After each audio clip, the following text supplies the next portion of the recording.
Jamila MA की तालिबा थी।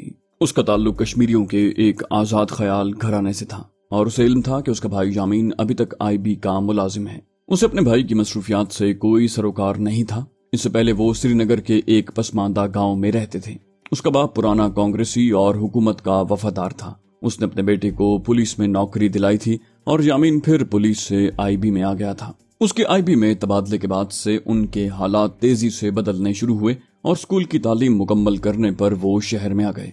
जमीला ने जहां एफएससी में दाखिला लिया तो उसे इल्म हुआ कि श्रीनगर में कोई आजादी की तहरीक भी चल रही है, लेकिन उसे उस तहरीक से कोई सरोकार नहीं था। उसे जिंदगी की बेशतर सहूलियात मयस्सर थी। इन्हीं तायुशात ने उसे आजाद ख्याल बना दिया। उसका हल्का अहबाब भी अपने जैसे घरानों तक महदूद था। पार्टियों में एक दूसरे के यहाँ आना जाना, सिनेमाओं और तफरीगाहों में गुलछर्रे उड़ाना उसका मशगला था। उसने अपनी कदामत पसंद माँ की मुखालफत के बावजूद एक टीवी ड्रामे में भी काम किया, क्योंकि इस आजाद ख्याली में उसे अपने बड़े भाई यामीन की मुकम्मल सरपरस्ती हासिल थी। तहरीक आजादी जूं जूं जोर पकड़ती गई, कश्मीरी माशरा दो वाज़े ग्रुपों में तकसीम होता गया। एक ग्रुप तो उन लोगों का था जो सरकार दरबार से मुताल्लिक थे और उनकी बका कश्मीर के गुलाम रहने पर ही मुनहसर थी, और दूसरा ग्रुप वो जो हर कीमत पर भारतीय गुलामी से आजादी चाहता था। जमीला का ताल्लुक पहले ग्रुप के लोगों से था। वो हालात की तबाही का जिम्मेदार उन मौलवियों को समझती थी जिन्होंने कश्मीरी नौजवानों के दिमागों में आजादी के भुस भरकर सारे कश्मीरी माशरे को हिला कर रख दिया था। कल तक जो कश्मीरी सेकुलरिज्म नवाजी में भारत के दूसरे शहरियों से भी 2-4 हाथ आगे थे, उन मौलवियों ने उन्हें मसाजिद का रास्ता दिखाया और देखते ही देखते वो इस मादर पिदर आजाद ख्याली के खिलाफ मोर्चाबंद हो गए। उन्होंने वीडियो शॉप्स और सिनेमाओं पर हमले शुरू कर दिए और कश्मीरी लड़कियां जो खुले बंदों घूमा फेरा करती थीं, पर्दा करने लगीं। जमीला ने उस माहौल का असर कबूल करने की बजाय उस पर तिल मिलाना शुरू कर दिया। उसने बीएससी की और अब एमएससी कर रही थी। उन दिनों तहरीक आजादी अपने नुक्ता उरूज को छू रही थी और आए रोज श्रीनगर के गलियों और बाजारों में आजादी के मतवालों के जुलूस निकला करते थे, जिनके शुरका की तादाद देखते ही देखते हजारों में पहुंच जाती। जब किसी कश्मीरी शहीद का जनाजा निकलता उस रोज तो श्रीनगर की गली बाजारों का मंजर दीदनी होता। जमीला ने पहले पहल तो मुजाहिदीन और उनके हिमायतियों की मुखालिफत डट कर की, लेकिन जैसे जैसे उनका जोर बढ़ता गया उसने जबानी मुखालिफत छोड़कर सिर्फ दिल से उसको बुरा जानना शुरू कर दिया। उसे ये खौफ दामनगीर था कि यूनिवर्सिटी में मौजूद दुख्तरान मिल्लत और बिनातुल इस्लाम की लड़कियां कहीं उसकी ठुकाई ही न कर दें।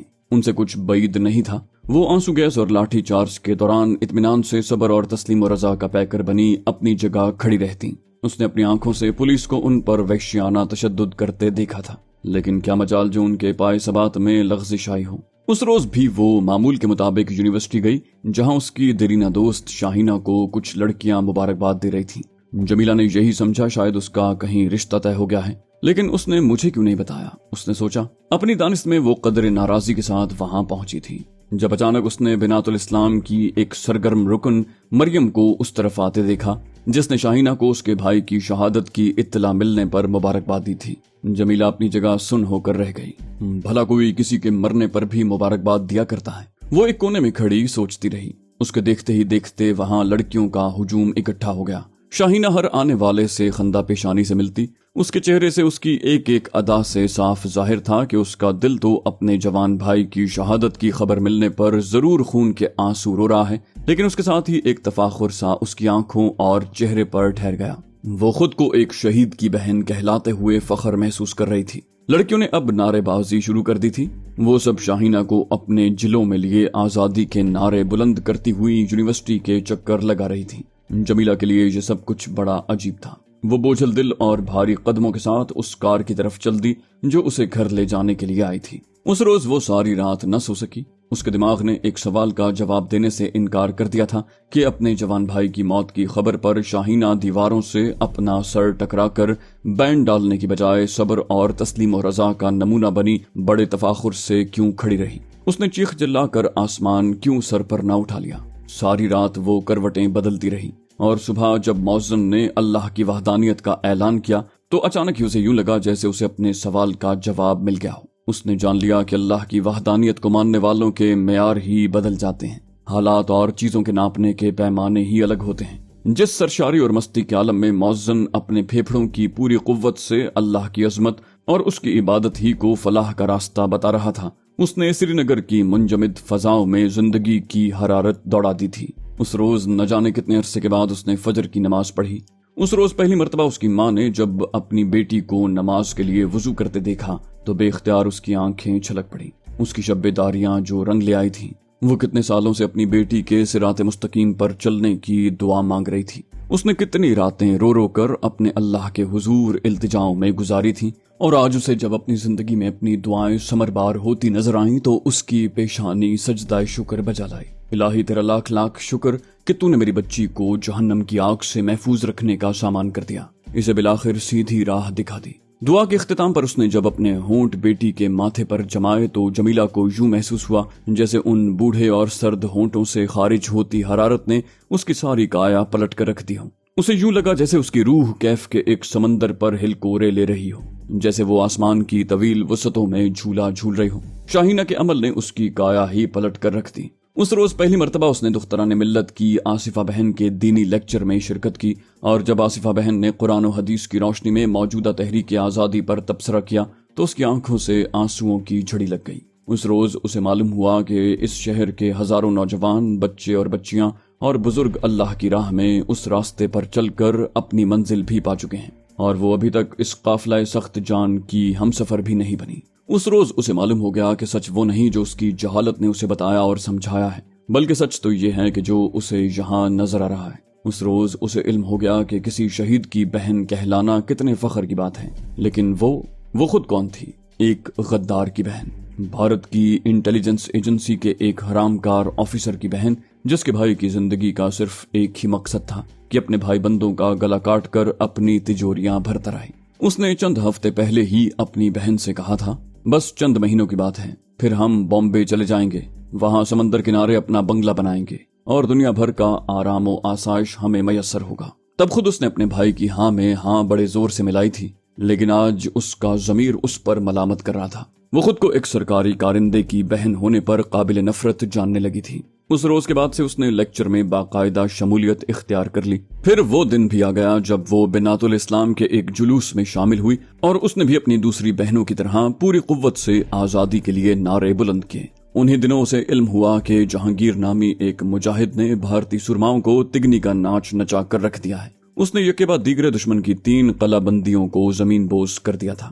اس نے بطور خاص اپنے بھائی کی پراسرار سرگرمیوں کا جائزہ لینا شروع کر دیا، اور اسے جلد ہی سمجھ آ گئی کہ اس کے بھائی نے چند مہینوں میں بامبے میں بنگلہ بنانے کی بات یوں ہی نہیں کہہ دی۔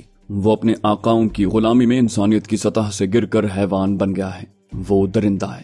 جب سے جمیلہ کا تعلق دختران ملت اور بنات الاسلام سے قائم ہوا تھا، اس نے اپنے بھائی کی پراسرار سرگرمیوں کا نوٹس لینا شروع کر دیا تھا۔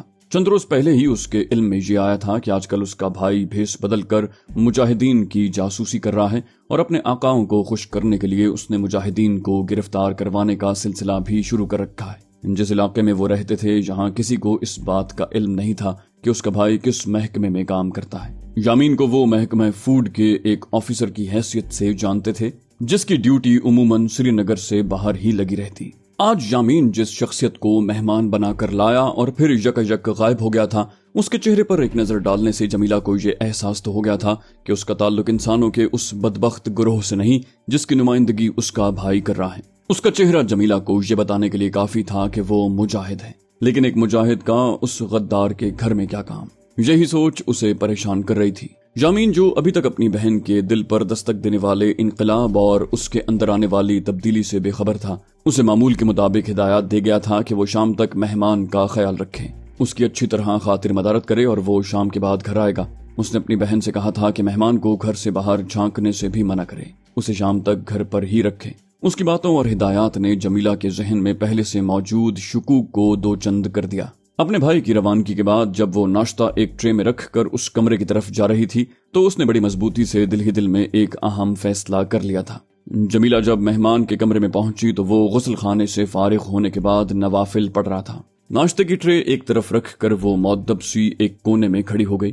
جہانگیر نے نوافل کے خاتمے پر دعا کے لیے ہاتھ اٹھائے تو اس کی نظر کونے میں کھڑی جمیلہ پر پڑی۔ اس نے دعا ختم کی اور مصلی ایک طرف رکھ کر اس کی طرف متوجہ ہو گیا۔ جمیلہ نے بڑے ادب سے اس کے سامنے ایک چٹائی بچھا کر اس پر ناشتہ رکھا اور پیالی میں چائے انڈیلتے ہوئے اس سے مخاطب ہوئی۔ کیا میں اپنے مجاہد بھائی کا نام جان سکتی ہوں؟ اس نے جہانگیر سے نظریں ملائے بغیر پوچھا۔ وہ بولا، میرا نام جہانگیر ہے۔ ایک مجاہد کی بہن کے لیے میرا نام شاید اجنبی نہ ہو۔ جہانگیر دیکھ نہ سکا کہ جب اس کی زبان سے اپنا نام نکلا تو جمیلہ سناٹے میں آ گئی۔ اگر اس کے ہاتھ میں چائے کی کیتلی موجود ہوتی تو شاید اس کے ہاتھ سے گر جاتی۔ اب اسے سمجھ آنے لگی تھی کہ اس کے غدار بھائی نے اس مہمان کی بطور خاص حفاظت اور خدمت کا حکم کیوں دیا تھا۔ اسے علم تھا کہ جہانگیر گرفتار ہو چکا ہے، کہیں خدا نخواستہ یہ بھی اس کے بھائی کے گروہ میں تو شامل نہیں ہو گیا۔ اس کے ذہن میں ایک خیال بجلی کے کوندے کی طرح لپکا اور اس نے ہمت کر کے پوچھ لیا، آپ کو شاید؟ جہانگیر نے اس کی بات کاٹتے ہوئے کہا، ہاں میں گرفتار تھا، اللہ نے مدد کی اور مجھے فرار ہونے کا موقع مل گیا۔ اس نے اسے ساری کہانی سنا دی، جسے سن کر جمیلہ کے ہاتھ پاؤں پھول گئے۔ اب اسے سمجھ آ گئی تھی کہ یامین زندگی میں پہلی مرتبہ کسی مجاہد کو یہاں کیوں لایا تھا۔ وہ اپنے بھائی کی شیطانی ذہنیت کا مکمل ادراک رکھتی تھی۔ اس نے جان لیا کہ وہ جہانگیر کو یہاں کیوں لایا ہے اور یہ کہ شام کو اس کی آمد کن کے ساتھ ہوگی۔ جمیلہ نے مزید کچھ کہے بغیر ناشتہ کر کے آرام کرنے کے لیے کہا اور ملحقہ کمرے میں بستر کی نشاندہی کر دی۔ وہ جانتی تھی جہانگیر زخمی ہے اور فی الوقت پریشان کرنا مناسب نہیں ہے۔ اللہ تعالیٰ نے اسے زندگی میں پہلی مرتبہ تو اپنے گناہوں کا کفارہ ادا کرنے کا موقع دیا تھا۔ اس نے فوری طور پر ساری صورتحال مریم بہن کے سامنے رکھنے کا فیصلہ کیا، جبکہ سارا گھرانہ مجاہدین پر مشتمل تھا اور جس کے والد اور 2 بھائی جام شہادت نوش کر چکے تھے۔ مریم بہن بنات الاسلام کی مقامی رہنما تھی۔ یونیورسٹی بند تھی اور اپنے گھر سے فون کرنے کا خطرہ وہ مول نہیں لے سکتی تھی۔ این ممکن تھا کہ اس کا یا مریم کے گھر کا فون بگ کیا جا رہا ہو۔ ایک لمحہ ضائع کیے بغیر وہ گھر سے باہر آئی اور ایک ٹیکسی میں بیٹھ کر نزدیک ہی واقع مریم بہن کے گھر کی طرف چلتی۔ اس نے اپنا چہرہ اچھی طرح چادر سے ڈھانپ رکھا تھا۔ مریم بہن کے گھر کا علم اسے 2-3 روز پہلے ہی ہوا تھا۔ اس نے بطور خاص یہ احتیاط کی تھی کہ گھر میں داخل ہونے تک کوئی بھی اس کی شناخت نہ کر سکے، اور اپنے سارے جسم اور چہرے کو اس طرح چادر سے ڈھانپا ہوا تھا جیسے مریم کی بہنیں ڈھانپا کرتی تھیں۔ اچانک ہی جمیلہ کو اپنے گھر میں دیکھ کر مریم کا چونک اٹھنا فطری تھا۔ خیریت؟ اس نے حیرانی اور خوشی کے ملے جلے جذبات سے پوچھا، کیونکہ جمیلہ کے اندر جس تیزی سے تبدیلی آئی تھی اس نے مریم بہن کو خاصا متاثر کیا تھا۔ میں آپ سے ایک ضروری بات کرنا چاہتی ہوں۔ جمیلہ نے اسے علیحدگی میں بات کرنے کا تاثر دیا، کیونکہ یہاں مریم بہن کی والدہ اور دوسری 2 خواتین بھی موجود تھیں۔ مریم بہن نے جان لیا تھا کہ اس کی اچانک آمد اور چہرے کا اضطراب کس خاص واقعے کی نشاندہی کے لیے کافی ہے۔ اگلے ہی لمحے وہ دوسرے کمرے میں موجود تھیں، جہاں بھرائی ہوئی آواز اور آنسو بہاتی آنکھوں کے ساتھ جمیلہ نے مریم بہن سے اپنے بھائی کا اصلی تعارف کرواتے ہوئے سارے واقعات سے آگاہ کر دیا۔ اس کی بات کے اختتام پر مریم بہن نے بے ساختہ اسے اپنی باہوں میں سمو کر اس کی پیشانی پر بوسہ دیا۔ وہ بولی، میری بہن، تم نے قرون اولیٰ کی مجاہد خواتین کی سنت کو زندہ کیا ہے۔ تمہارے اس عمل کے صدقے ہمارا ایمان ہے۔ اللہ تعالیٰ تمہارے ماضی کے تمام گناہوں کو انشاءاللہ معاف کر دیں گے۔ جمیلہ بہن، تمہارا ایک ہی عمل ہماری ساری جد و جہد پر بھاری ہے۔ یہ اللہ تعالیٰ کا تم پر خاص انعام ہے۔ جس مجاہد کو تم بچانے آئی ہو، اگر اس کی حفاظت کے لیے ہم جیسی ہزاروں بیٹیوں کی جان بھی کام آ جائے تو یہ مہنگا سودا نہیں۔ اس نے جمیلہ کو اس کمرے میں رکنے کے لیے کہا اور دوسرے کمرے میں موجود ایک مجاہدہ کو اپنے نزدیک بلا کر ہدایات دے کر باہر روانہ کر دیا۔ اس کے بعد اس نے جمیلہ کو سارے منصوبے سے آگاہ کر دیا جو انہوں نے اپنے مجاہد بھائی کو بچانے اور دشمن کو سبق سکھانے کے لیے تیار کیا تھا۔ جمیلہ نے بڑے یقین کے ساتھ اسبات میں سر ہلایا اور مکان کے پچھلے دروازے سے باہر آ گئی۔ اگلے ہی لمحے وہ مکان کے اس دروازے کے سامنے موجود ایک مجاہد کے ساتھ موٹر سائیکل پر بیٹھ کر اپنے گھر کی طرف جا رہی تھی۔ اس مجاہد نے اسے گھر کے نزدیک ہی اتار دیا تھا اور اب وہ موٹر سائیکل پر اس گھر کے گرد چکر کاٹ کر واپس جا رہا تھا۔ اس درمیان اس کی باریک بین نظروں نے مکان کی طرف آنے اور جانے کے قریباً تمام راستوں کو نوٹ کر لیا تھا۔ مریم بہن نے اپنے مجاہد بھائی جہانگیر کو دشمن کے پنجے سے نکال کر محفوظ ہاتھوں تک پہنچانے اور دشمن کو سبق سکھانے کے لیے اس آپریشن کی کمان خود سنبھال لی تھی۔ انہوں نے سوپور میں موجود کمانڈر مختار تک تمام حالات پہنچا دیے تھے اور انہیں اپنی حکمت عملی سے آگاہ کر دیا تھا۔ کمانڈر مختار تک اگلے 15 منٹ میں ساری رپورٹ پہنچ چکی تھی۔ اسے جہانگیر کے فرار کا بھی علم نہیں تھا اور یہ بات تو اس نے سوچی ہی نہیں تھی کہ را اسے سوپور سے سری نگر لے جائے گی۔ جہانگیر کے موزیوں کے چنگل سے بچ نکلنے کی خبر نے اسے جتنی روحانی خوشی سے دوچار کیا تھا، اس سے زیادہ پریشانی اس خبر سے لاحق ہو گئی تھی کہ وہ غداروں کی گرفت میں آ چکا ہے۔ لیکن اس کا دل گواہی دے رہا تھا کہ جن مجاہد بہنوں نے اس کی رہائی کا مشن سنبھالا ہے وہ اس کو دشمن کے لیے لقمہ نہیں بننے دیں گے۔ اس کا سوپور سے نکلنا دشمن نے ناممکن بنا دیا تھا۔ भारतीय फौज और इंटेलिजेंस एजेंसियों ने सोपोर के चप्पे चप्पे पर मुखबरों और फौज का जाल बिछा दिया था। उन्हें उम्मीद थी कि कमांडर मुख्तार अभी तक सोपोर में है और वो जरूर यहाँ से बाहर निकलने की कोशिश करेगा। उसका जी तो चाहता था कि उड़कर श्रीनगर पहुंच जाए, लेकिन एक नज्म का पाबंद होने की वजह से वो मुजाहिदीन के फैसले का पाबंद था। अलबत्ता श्रीनगर में उसने अपने मुजाहिदों को हिदायत जारी कर दी थी। दोपहर तक श्रीनगर के निवाही इलाके की उस मॉडर्न कॉलोनी के चारों अतराफ मुजाहिदीन बड़ी खामोशी से फैल चुके थे। उन्होंने इस तरह पोजीशनें ली हुई थी कि भारतीय फौज को किसी भी छापामार कार्रवाई का मुंह तोड़ जवाब दे सके। हिज़्ब के मकामी कमांडर वलीद ने मरियम बहन से मुशावरत के बाद हंगामी इक़दामात के तहत सारी मंसूबाबंदी की थी। यहाँ मुजाहिदीन की तादाद बहुत कम थी, लेकिन उनका जज्बा ईमानी बेपनाह था। दुख्तरान मिल्लत और बिनातुल इस्लाम की बहनें जहांगीर का नाम सुनकर तमाम एहतियात बालाए ताक रख कर मैदान अमल में उतर आई थीं। वो आज़ादी की उस जंग में हिस्सा लेने के लिए अपने सरहद पार से आने वाले मुसलमान भाई की हिफाजत के लिए सीना सुपर थीं। हंगामी बुनियादों पर असलहे और गोला बारूद का हुसूल सबसे अहम मसला था। मुजाहिदीन अपने घरों में असलहा और बारूद नहीं रखते थे और जिन महफूज मकामात पर उनका सामान हर्ब ज़र्ब मौजूद होता, वहां तक पहुंचना और वापस आना दिन के औकात में मुमकिन नहीं था। उसके बावजूद दुख्तरान मिल्लत की बहनों ने अपनी जानें हथेली पर रख कर मुजाहिदीन की दूसरी जमातों से मुमकिन हद तक असलहा हासिल किया और दोपहर तक वो इस काबिल हो गई थी कि जहांगीर की हिफाजत के लिए वहां मौजूद 7-8 मुजाहिदीन के हाथों में राइफलें और चंद गोलियां पहुंचा सकें। अब उन्हें ये इत्मीनान था कि वो गिरफ्तारी के लिए आने वाले सुरमाओं को खाली हाथ वापस नहीं भेजेंगे और वो अपने साथ जहांगीर को तो नहीं, अलबत्ता अपने साथियों की लाशों का तोहफा जरूर लेकर जाएंगे। जहांगीर अपने सामने मरियम बहन को देखकर हैरान रह गया। उसने ज़ैनब की ज़बानी उस मुजाहिदा का नाम तो सुना था, लेकिन उसे देखने का इत्तेफाक आज हुआ। मरियम को जमीला अपनी एक सहेली की हैसियत से अपने घर लाई थी। उनकी ये खुशकिस्मती थी कि लालच में अंधे और हवस के मारे यामीन ने अभी तक रॉ को जहांगीर की मौजूदगी से मुत्तला नहीं किया था, वरना उस इलाके की ऐसे नाकाबंदी होती कि चिड़िया भी शायद वहां पर न मार सकती। जमीला ने अपनी जबानी भर्राई हुई आवाज और आंसू भरी आंखों के साथ अपने अपने भाई की असलियत से आगाह करने के बाद बताया था कि उसे यहाँ किस लिए लाया गया है। जहांगीर बोला, जज़ाकल्लाह, मेरी बहन तुम सारी कौम का फख्र हो। मेरा ईमान है कि जब तक कश्मीर की माओं की कोख से तुम जैसी आली मर्तबत बेटियां जन्म लेती रहेंगी, आजादी का ये जिहाद अपनी पूरी कुव्वत से जारी रहेगा। जहांगीर के दिल में जमीला के लिए बेपनाह अकीदत और एहतराम दराया था। वो बोला, मैं तुम्हारी अजमत को सलाम करता हूँ। तुम कुर्बानी और इसार की जो मिसाल कायम करने जा रही हो, मेरी दुआ है अल्लाह ताला तुम्हारी इन रियाजतों के सदके तुम जैसी तकद्दुस माँ बहनों को उन लाजवाल कुर्बानियों के सदके कश्मीर की गुलामी की तारीक रात को सहर में तब्दील कर दें। मेरी बहन, अपने सगे भाई की गद्दारी के खिलाफ तुमने जिस जुर्रत ईमानी का मुजाहरा किया है, उस पर तुम मुबारकबाद की मुस्तहिक हो। जहांगीर की आवाज भर्रा गई। उसे अपनी उस मुजाहिद बहन को नजर अकीदत गुजारने के लिए मुनासिब अल्फाज नहीं मिल रहे थे। जहांगीर ने मरियम बहन से बराह रास्त पूछा, सामान की क्या पोजीशन है? वो बोली, कुछ ज्यादा तसल्ली बख्श नहीं। तुम्हारी बहनें इंशाल्लाह अपने किसी मुजाहिद को गैर मुसल्ला नहीं रहने देंगी। श्रीनगर में इन वतन फरोशों को जिस तरह सरफरोश बनाकर प्रोपेगेंडा किया जा रहा था और उनकी तरफ से नाम नेहाद गोरीला कार्रवाइयों की खबरें आ रही थीं, उसके बाद मुजाहिदीन की दीगर तंजीमों ने उस तरफ से मुतमईन होकर दूसरे महाजों पर तवज्जो देना शुरू कर दी थी। हमने अपनी बहनों को हरकत अंसार और लश्कर तैयबा के कुछ मुजाहिदों की तरफ रवाना किया है। अगर उन्होंने अपने घरों में हंगामी तौर पर कुछ सामान रखा हुआ हो तो जरूर हमें दे देंगे। मरियम ने उसे लगी लिपटी रखे बगैर हालात से आगाह किया। जहांगीर ने बड़े पुरअज़म लहजे में कहा, कोई बात नहीं, इंशाअल्लाह दुश्मन को सबक जरूर सिखाएंगे और उन गद्दारों को भी। मरियम बहन और जमीला ने उसकी हाँ में हाँ मिलाई, इंशाअल्लाह। अपने तयशुदा मंसूबे के मुताबिक उन्होंने कुछ देर के लिए जहांगीर को वहीं रोके रखना था। इस दौरान उन मुजाहिदीन ने रैकी करके इर्द गिर्द के इलाकों में फौज की मोर्चाबंदियों का जायजा लेना था।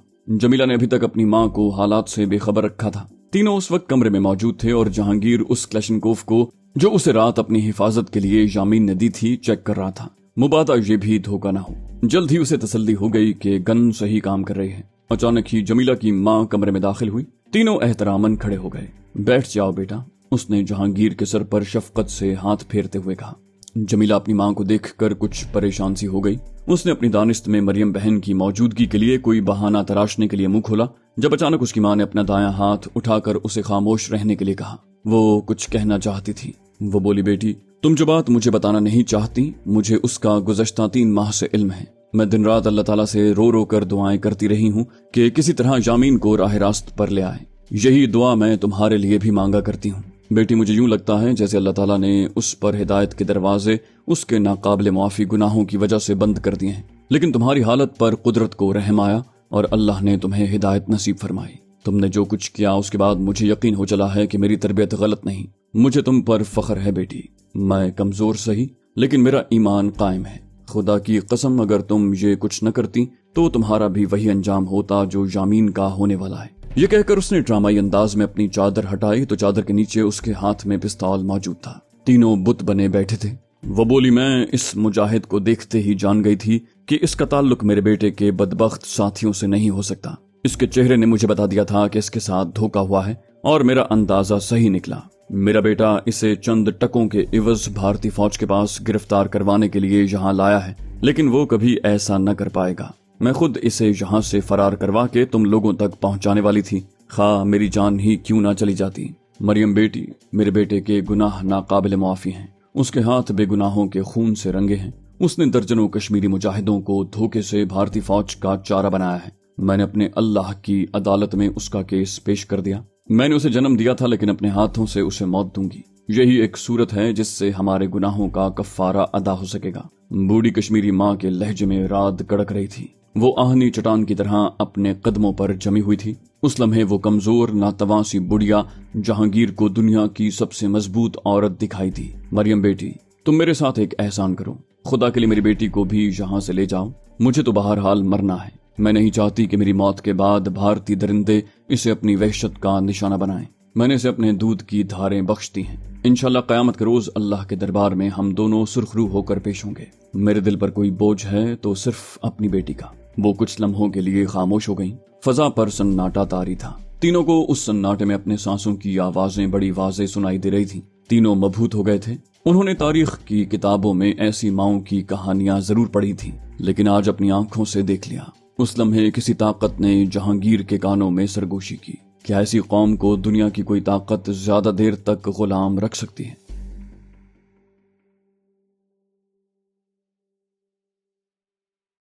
तो दोस्तों, ये थी हमारी आज की एपिसोड। उम्मीद करते हैं आपको हमारी कहानी पसंद आई होगी। जाने से पहले इस वीडियो को लाइक कीजिए और शेयर करना मत भूलिए।